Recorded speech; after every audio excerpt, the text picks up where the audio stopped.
யோகி ராம் சரத்குமார் ஜெயகுருராயா.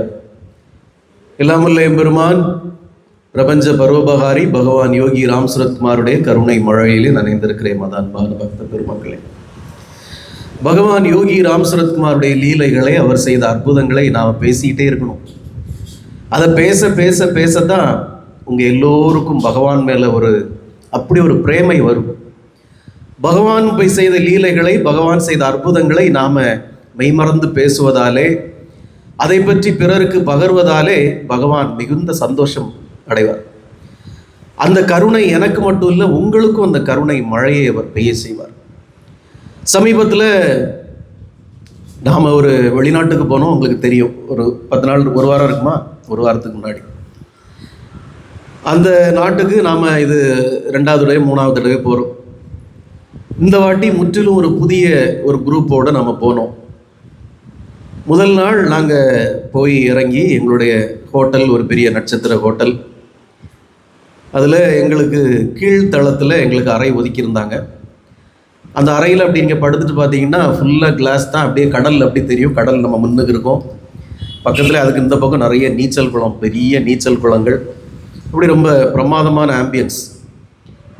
அப்போது எல்லோரும் சாயங்காலம் கடற்கரைக்கு போவோம் அப்படின்ட்டு போகிறப்ப எனக்கு என்னவோ தெரியல, ரொம்ப ஒரு வித்தியாசமான மனநிலையில் நான் இருந்தேன் அது ஒரு 3 நாள். ஆனால் யாருக்கிட்ட எனக்கு அதை பிரதிபலிக்க தோணலை. அந்த கடற்கரையில் எல்லா டாக்டர்ஸ், என்னுடைய நண்பர்கள், நிறைய doctors, lady doctors, Tirunelveli, Madurai, Chennai, நிறைய நண்பர்கள், ரின்சியுடைய நண்பர்கள் நிறைய பேர் இருந்தாங்க. எங்களோடு வந்த பல மருத்துவர்களும் அந்த கடற்கரையில், எல்லோரும் பேரம்பேத்தி எடுத்தவங்க தான், ஆனாலும் அவங்க குழந்தை மாதிரி கடற்கரையில் ஓடுறதும் சாடுறதும் ஃபோட்டோக்கள் எடுக்கிறதும் அப்படி எல்லாரும் இருக்கிறாங்க. நான் மட்டும் அந்த அந்தி மங்குற வேளை, சூரியன் அப்படியே அஸ்தமனம் ஆகிட்டு இருக்கு. அவரே பார்த்துட்டு இவங்கெல்லாம் கொஞ்சம் ஃபோட்டோ எடுத்தாங்கன்னா முதல்ல ஃபோட்டோ எடுத்து கொடுத்துட்டு அந்த சூரியனே பார்த்துட்டு இருக்கிறதுல என்ன அறியாமல் ஏதோ ஒரு மனநிலை எனக்கு மாறுது. அப்படியே உறக்க என் பக்கத்தில் யாரும் இல்லாதனால யோகி ராம் சரத்குமார், யோகி ராம் சரத்குமார், யோகி ராம் சரத்குமார் ஜெயகுருராயான்னு அப்படியே அந்த அந்தி வானத்தை பார்த்து, அந்த அடி வானத்தை பார்த்து நான் சத்தமாக அப்படியே பாடிக்கிட்டே இருக்கிறேன். அந்த பாடல், அந்த நாம ஜபம் போக போக போக என்ன அறியாமல் எனக்குள்ள அது என்னவோ செய்யுது. சுற்றி யாருமே இருக்கிற மாதிரி எனக்கு தெரியல. ஏதோ நான் மட்டும் அந்த அந்தி மங்குற வேளையில் அந்த சூரியனை பார்த்தோன்னா நான் மட்டுமே நிற்கிற மாதிரி தோணுது. அந்த சரௌண்டிங்கே, அந்த ஆம்பியன்ஸே என்னவோ போல் ஒரு வித்தியாசமான நிலைக்கு மாறுறப்போ அது ரொம்ப விளக்கி சொல்ல தெரியல எனக்கு. ஆனால் என்னுடைய மனதுக்குள்ள ஒரு எண்ணம் வருது, பகவானே ஏதோ ஒரு நிலை மாறுதே, ஏதோ இங்கே ஒரு அட்மாஸ்பியர், ஆம்பியன்ஸ் மாறுதே. அப்போ நீங்கள் இங்கே இருக்கீங்களா? நீங்கள் இங்கே தான் இருக்கீங்களா? என் பக்கத்தில் இருக்கீங்களா? என்னை பார்த்துட்ருக்கீங்களா? நான் உங்களை பார்க்குறேன்னா, உங்கள் கண்ணுக்கு நான் தெரிகிறேனா அப்படின்னு நான் நினைக்கிறேன். அப்படியே மனசுக்குள்ளே என்னுடைய எண்ணங்கள் ஓடுது. அப்போது அந்த சூரியன் மங்குற சூரியனுக்கு மேலே அப்படியே பார்த்தீங்கன்னா ஒரு மேகம், அழகான ஓடம், அப்படியே ஒரு ஓடம் வடிவில் அந்த ஓடம் அப்படியே வருது. நான் கண்ணுக்கு அப்படியே பார்த்துட்டே இருக்கிறேன். பகவானே, என்ன நடக்குது? நீங்கள் என்ன பார்த்துட்டு இருக்கீங்களா? நாமும் சொல்கிற இடத்துல தான் நீங்கள் இருப்பீங்கன்னு சொன்னீங்களே, இங்கே இருக்கீங்களா? நான் ஏதோ ஒரு நாட்டில், ஏதோ ஒரு கடற்கரையில் இருக்கிறேனே, இங்கே நீங்கள் இருக்கீங்களா அப்படின்னு நான் நினச்சிட்டே இருக்க சில டக்குன்னு என்னுடைய நண்பர் மார்த்தாண்டத்துலேருந்து ஒரு டாக்டர் வந்து அந்த நிலையை கலைக்கிறார். கலைச்சிட்டு, அண்ணன் இங்கே என்ன பண்ணுறீங்க அப்படின்ட்டு வந்தவுடனே நான் அப்படி சொல்கிறேன், அங்கே பாருங்கண்ணே, ஒரு மேகத்தை பாருங்கள், ஒரு வள்ளம் போல், ஒரு போட்டு போல் எவ்வளோ அழகாக வருது பாருங்கள் அப்படின்னு. அவர் ஆமாம் அண்ணாச்சி அப்படின்னு டக்குன்னு அதில் ஃபோட்டோ எடுக்கிறார். அந்த வள்ளத்தை ஃபோட்டோ எடுத்து வச்சுருக்காரு. இப்போ ஒரு செல்லில் இருக்குது. எடுத்துட்டு, ஆமாம் அண்ணாச்சி வித்தியாசமாக இருக்குது, ஒரு போட்டு மாதிரியே இருக்குது, அப்படியே இருக்க அந்த போட்டு அப்படியே இந்த சூரியனுக்கு மேலே வருது. அப்போது நான் கொஞ்ச நேரத்தில் அவரை எப்படா அவர் போவார் அப்படின்னு இருக்குது. கொஞ்ச நேரத்தில் அவர் போயிட்டார். வேற ஒரு நண்பர் திருநெல்வேலியிலேருந்து டாக்டர் செந்தில் சிவமுத்துன்னு ஒருத்தர் வந்தார். அவங்க 2 பேரும் அப்படியே போயிட்டாங்க. நான் அப்படியே திரும்பவும் அதே பழைய நிலைக்குள்ளே போகிறேன். இன்னும் ஆழமாக போகிறேன். போக சொல்ல நான் ஒரே ஒரு கேள்வி, பகவானே, நீங்கள் அங்கே இருக்கிறது எனக்கு தெரியுது, ஆனால் நீங்கள் இருக்கிறது நான் எப்படி உணர்றது? நீங்கள் அங்கே இருக்கீங்கன்னு எனக்கு தெரியுது, என்னை சுற்றி என்னவோ நடக்குது, இந்த நிலையை வேறு மாதிரி இருக்குது, நாங்கள் வந்தப்போ இருந்த மாதிரி இல்லை, இந்த நிலை வேறு மாதிரி இருக்குது, எனக்கு தெரியுது.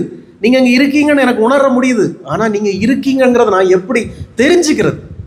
எனக்கு அது வேணுமே, நீங்கள் தெரிஞ்சுக்கணுமே நீங்கள் இருக்கிறத அப்படின்னு நான் நினைக்கிறச்ச அந்த சூரியன் இன்னும் கீழே போகுது. அந்த வானம் அப்படி ஒரு சிவப்பு பிழம்பு மாதிரி மாம்பழ கலரில் அந்த வானம் அப்படி இருக்குது. அப்படி இருக்க சில அந்த வள்ளத்துக்கு மேலே, அந்த வள்ளம் போல் அந்த போட்டுக்கு மேலே ஒரு மேகம் இருந்தது, அப்படியே விலகுது. அதுக்குள்ளே இருந்து அத்தனை பிரகாசமாக ஒரே ஒரு நட்சத்திரம் அப்படியே என்னை பார்த்து பளீர்னு மின்னுது. எப்போ நான் பார்த்த உடனே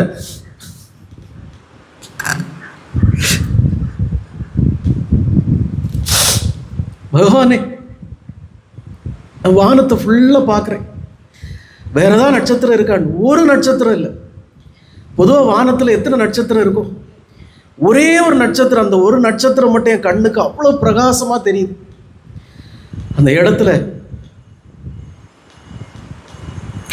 நான் அடைந்த உணர்வு சொல்லி முடியாது, வார்த்தைகளால் விவரிக்க முடியாது. பகவானே, நீங்கள் இருக்கீங்க, இங்கே தான் இருக்கீங்க, என்ன பார்த்துட்டு இருக்கீங்க? ஆமாம், நீங்கள் என்ன தான் பார்த்துட்டே இருக்கீங்க.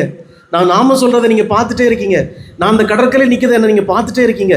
இதோ இன்னும் பார்த்துட்டு இருக்கீங்க, என் முன்னாடி இருந்து பார்த்துட்டு இருக்கீங்க அப்படிங்கிற உணர்வை பகவான் அப்படியே காட்டுறாரு. ஒரே ஒரு நட்சத்திரம் அத்தனை பிரகாசமாக சூரியன் அஸ்தமிக்கிறதுக்கு முன்பாகவே என் கண்ணுக்கு காமிச்சு பகவான் அவ்வளோ ஒரு அதிசயத்தை காட்டினார் அந்த இலங்கையில், அந்த கடற்கரையில்.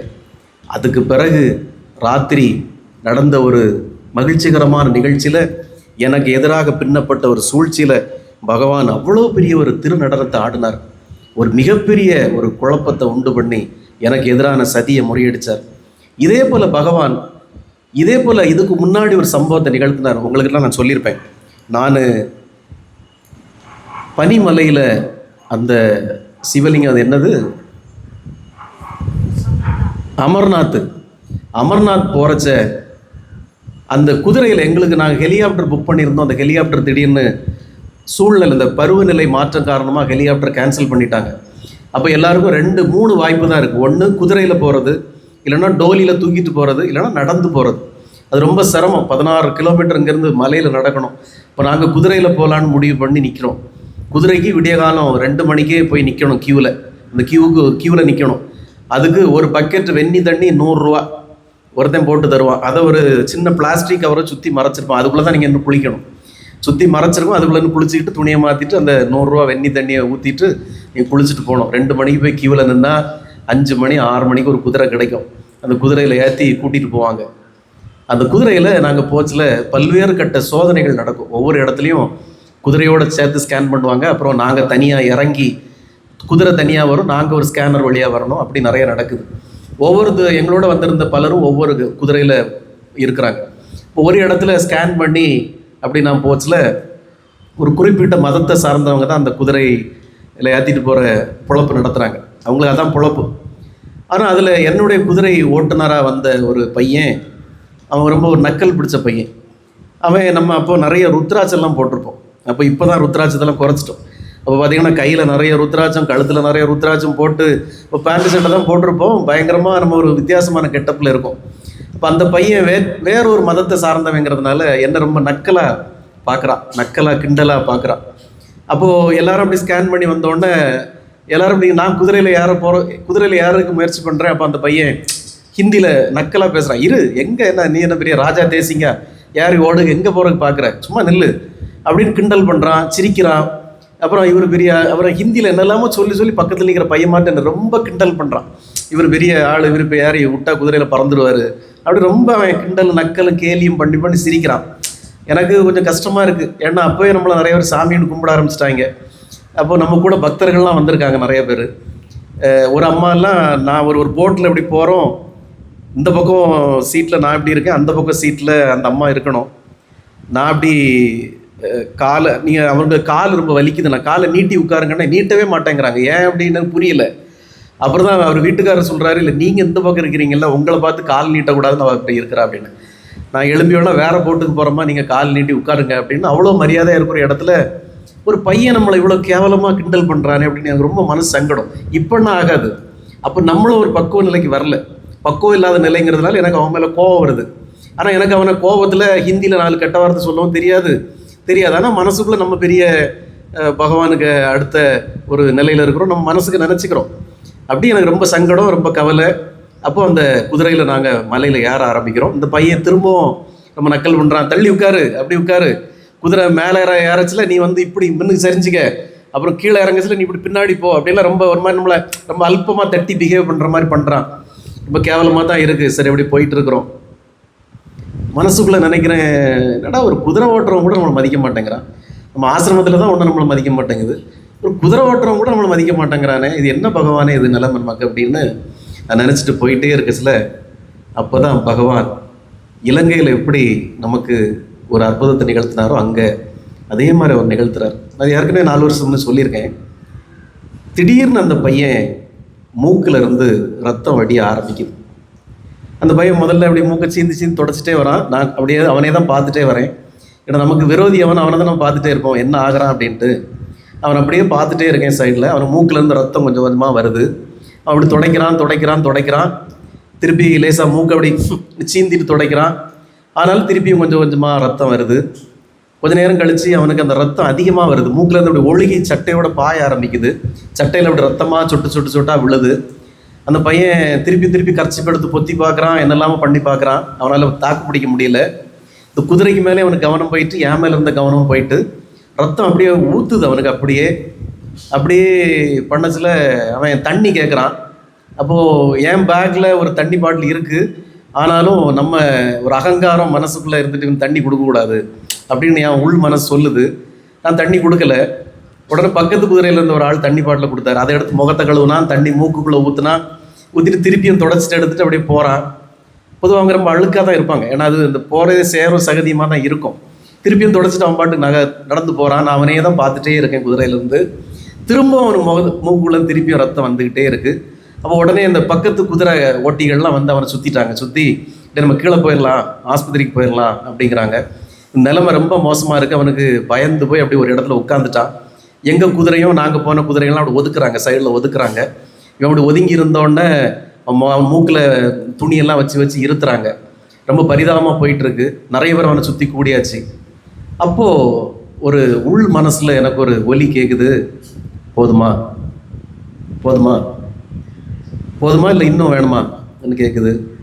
நான் உடனே நினைக்கிறேன் மனசுக்குள்ளே, பகவானே எவ்வளோ இருந்தாலும் இது பெரிய அநியாயம், வேண்டாம், போதும் பகவானே, வேண்டாம், இதுக்கு மேலே அவனை தண்டிக்கக்கூடாது அப்படின்னு என் உள் மனசுக்குள்ளே தோணுது. கொஞ்ச நேரம் எனக்கு வார்த்தை கேட்குது, அந்த குரல் கேட்குது, போதுமா எனக்கு ரொம்ப கேவலம்னு நினச்சி, ரொம்ப வெக்கம்னு நினச்சி, போதுமா அப்படி கேட்குது. போதும் பகவானே நான் அப்படி சொன்னேன். கொஞ்ச நேரத்தில் பார்த்தீங்கன்னா அந்த பையனுடைய மூக்கில் இருந்து வந்த ரத்தம் அப்படியே நின்றுட்டு நான் அதுக்கு பிறகு என்ன பண்ணேன், அந்த ரத்தம் நிற்கிறதுக்கு முன்னாடி நான் அவனை கூப்பிட்டேன். போதுமான்னு பகவான் இப்படி சொன்னார்ல, நான் அந்த பையனுடைய கூப்பிட்டேன், வான்னு கூப்பிட்டேன். அந்த பையன் அப்படி அவ்வளோ நேரம் என்கிட்ட முறைச்சிக்கிட்டு ஒரு மாதிரி கிண்டல் பண்ணிட்டு இருந்த பையன் அப்படி என்ன பார்த்துட்டு கிட்ட வந்தான். நான் மேலே குதிரையிலேருந்து அவன் முதுகில் ஒரு 3 தட்டு தட்டி தலையில் தடவி கொடுத்து, don't worry, it will clear சூன், இப்போ அவனுக்கு சரியாயிரும் அப்படின்னு நான் சொல்லி விட்டேன். அடுத்த சில வினாடிகள் அவனுக்கு மூக்கில் இருந்த ரத்தம் ஒழுகுனது நின்றுச்சு. அதுக்கப்புறம் அந்த பயணம் எங்களுக்கு தொடர்ந்தது. அதுக்கப்புறம் அவனுக்கு ரத்தம் வரவே இல்லை. பொதுவாக இது சிலருக்கு பனிமலைகளில் மேலே யாராச்சும் சில பேருக்கு வரும், ஆனால் அவனுக்கு வர்றது ஆச்சரியம். ஏன்னா அவன் அங்கேயே பிறந்து அங்கேயே வளர்ந்து தினமும் 2 ட்ரிப் போயிட்டு வரான். அவனுக்கு வந்து தான் ஆச்சரியம். அதுக்கு பிறகு அந்த பையன் அந்த பயணம் முடிகிற வரைக்கும் என்கிட்ட நடந்துக்கிட்ட விதமே வேற. நான் ஏறுறது ஹெல்ப் பண்ணுவான், தூக்கி விடுவான், இறக்கி விடுவான், எனக்கு எதுவும் வேண்டாம் ஓடி வருவான். சரி, அவன் புரிஞ்சுக்கிட்டான், இந்த ஆள் ஏதோ கொஞ்சம் வசக்கேடான ஆள் போல் இருக்குது, தெரியாமல் இவர்கிட்ட முறைச்சிக்கிட்டோம், இந்த ஆள் வேறு பட்டையும் கொட்டையும் போட்டு நடக்கிறான், நம்ம தெரியாமல் இவர்கிட்ட உடக்கிட்டோம் அப்படின்னு அந்த பையன் உணர்ந்துக்கிட்டான்.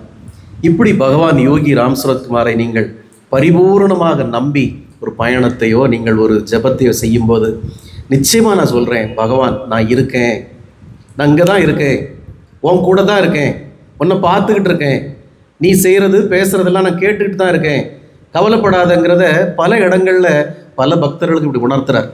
எனது அன்பானவர்களே, பகவான் மீது ஒரு கணம் கூட, ஒரு துளி கூட, எந்த நிலையிலும் நீங்கள் சந்தேகத்தை வைக்கவே செய்யாதீர்கள். உங்களது பக்தி பரிபூர்ணமாக இருக்குமானால், உங்களது நாம ஜபம் அது நீட்டாக இருக்குமானால், உங்களுடைய பிரார்த்தனை பரிசுத்தமாக இருக்குமானால், பகவான் நான் இருக்கிறேன் என்கிறத அப்படி கண்ணுக்கு முன்னுக்கு உணர்த்துவார். அதுதான் பகவான் யோகி ராம் சரத்குமார். எந்த கணத்திலும், எந்த நிலையிலும், எந்த சூழ்நிலையிலும், உயிரே போகும் நிலை வந்தாலும் பிரகலாதன் மாதிரி என் பகவான் என்னை காப்பார், என் பகவான் என்னை காத்தருள்வார், அதுல துளி கூட எனக்கு சந்தேகம் இல்லை என்கிற நிலையில் நீங்கள் இருப்பீர்களானால் பகவான் யோகி ராம் சரத்குமார் உங்க கண் முன்னாடி நின்று கருணையோடு காப்பார். உண்மையான பக்தர்களுக்கு அவர் தன்னை உணர்த்துகிறார். எப்போதுமே நீங்க தான் குருட்டு கண்ணா இருந்தவரை பார்க்க முடியாம இருக்கிறீங்க, சத்தியமா அவரை பார்க்க முடியும், நீங்க பார்க்கலாம். இப்படி உணர்த்துறாரே, உங்களுக்குள்ள பேசுறாரே, நான் இருக்கேன்னு காட்டுறாரே, ஜோதியா காட்டுறாரே, நான் இருக்கப்பா அங்கதான் இருக்கேன் போதுமா அப்படின்னு கேட்கிறாரே. அப்போ அவருடைய குரலையும் அவருடைய இருப்பையும் நீங்கள் உணர்ந்து கொள்ள, நீங்கள் அறிந்து கொள்ள இன்னும் இன்னும் இன்னும் ஆழமான பக்தியை அவர் மீது காட்டுங்கள். இன்னும் இன்னும் இன்னும் அதிக சேவைகளை அவர் திருவடிகளுக்கு செய்யுங்கள். இன்னும் இன்னும் இன்னும் அதிக தியாகத்தை செய்யுங்கள். அதுதான் இங்க முக்கியம். இன்னும் அதிக தியாகத்தை செய்யணும். நீங்க தான் பகவானே, எனக்கு வேற யாரு கதி, உங்களுக்காக நான் என் உயிரை கூட கொடுப்பேன் பகவானே. என்ன மண்ணாகிட்டு உயிர் போனா போகுது, உங்கள்கிட்ட தானே வரப்போகுது, வேற எங்க போயிட போகுது பகவானே, நீங்க தான் எனக்கு வேணும் பகவான் என்கிற தியாக மனப்பான்மையும் அந்த தியாக சேவையும் அந்த நாமத்தில் பரிபூரண நெஞ்சார்ந்த அந்த சிந்தை பூர்வமான நாம ஜபம் நீங்கள் செய்வீர்களானால் இதே போல பகவான் உங்கள் முன்னாக காட்சி தருவார். உங்களுக்குள் அவர் பேசுவார். அவர் பேச்சை நீங்கள் கேட்க முடியும். அவரை நீங்கள் ஆத்மார்த்தமாக பார்க்க முடியும். யோகி ராம் சரத்குமார், யோகி ராம் சரத்குமார், யோகி ராம் சரத்குமார். ஜெய குருராயா.